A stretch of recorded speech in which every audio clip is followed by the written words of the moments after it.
रामू एक गरीब परिवार से था। रामू की एक छोटी सी बच्ची थी जिसका नाम सीता था। रामू की एक पत्नी थी जिसका नाम लता था।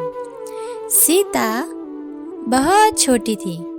रामू चाहता था उसकी गरीबी में भी वह उसकी पढ़ाई पे कोई अड़चन न आने दे। रामू उसकी पढ़ाई के लिए बहुत मेहनत करता था। लता भी सीता को टाइम से कभी खाना, दूध, चाय सब कुछ परोसती थी। वह दोनों उसे बिल्कुल पता नहीं चलने देते थे कि घर पे कुछ खाने के लिए है या नहीं। रामू के जो मालिक थे वह उसे बहुत काम करवाते थे क्योंकि उसका मालिक बहुत खड़ूस भी था और उसे गरीब लोगों से बहुत चिढ़ मचती थी और वह उसे कुत्तों की तरह काम करवाते थे। रामू ने एक दिन अपने मालिक से बोला, मालिक, आप मेरी हर बार तनख्वाह काट लेते हो, मुझे इस बार की पूरी तनख्वाह चाहिए। अबे ओए, भूल गया क्या तो किससे बात कर रहा है? अपना कद भूल गया? नौकर है, नौकर की तरह रहे। जितनी सैलरी मिल रही है उतने में खुश रहे। ज्यादा जबान लड़ाने की जरूरत नहीं है। पर निकल आया है लग रहा है तेरे। मालिक, मैं आपसे बहुत प्यार से बात कर रहा हूँ। मुझे मेरे हिस्से की तनख्वाह चाहिए। मैं किसी और के हिस्से की तनख्वाह नहीं मांग रहा हूँ। लगता है तुझे सबक तो सिखाना ही पड़ेगा। बहुत पढ़ निकल रहा है। यह सब बातें चलते चलते रामू का मालिक एक लाठी लेके आता है और रामू को बहुत मारता है। रामू की पिटाई इतनी बुरी तरीके से करता है, वह रोते रोते घर को आता है। रोते रोते उसकी बेटी और उसकी बीवी बोलती है, अरे आपको ये क्या हुआ? ये चोटें कैसे आई? रामू ने उनको सारी बात बताई और वह दोनों उदास हो गए। पर रामू ने हिम्मत नहीं हारी। वह अगले दिन जॉब ढूंढने के लिए गया।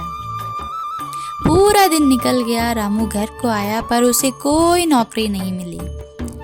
उसकी बीवी उससे पूछती है, अरे क्या हुआ, आपको आज नौकरी नहीं मिली? कोई बात नहीं, पर घर में थोड़ा सा राशन बचा है और इसके लिए किताबें भी लानी है, तो हमारे पास पैसे बिल्कुल नहीं है। तुम चिंता ना करो, मैं कुछ ना कुछ जुगाड़ करता हूँ, पर इसकी पढ़ाई में कोई अड़चन नहीं आनी चाहिए। तुम्हें इस बात का खास ध्यान रखना है। मैं कुछ पैसों का इंतजाम करता हूँ, चाहे मुझे मंदिर से भीख मांग के ही क्यों ना खाना लाना पड़े, पर उसकी पढ़ाई नहीं रुकनी चाहिए। अरे वह तो बहुत लंबा रास्ता है, आपको जाते जाते ही 2 घंटे हो जाएंगे। आप पूरे दिन तो अभी थक चुके हो और चल के जाओगे, ऐसे कब तक करोगे? कोई बात नहीं, मैं जा सकता हूँ। मुझे अपनी बच्ची की पढ़ाई पूरी करनी है, मैं उसके लिए कुछ भी कर सकता हूँ। तुम मुझे जाने दो। अच्छा ठीक है, आराम से जाना और जल्दी घर वापस आ जाना।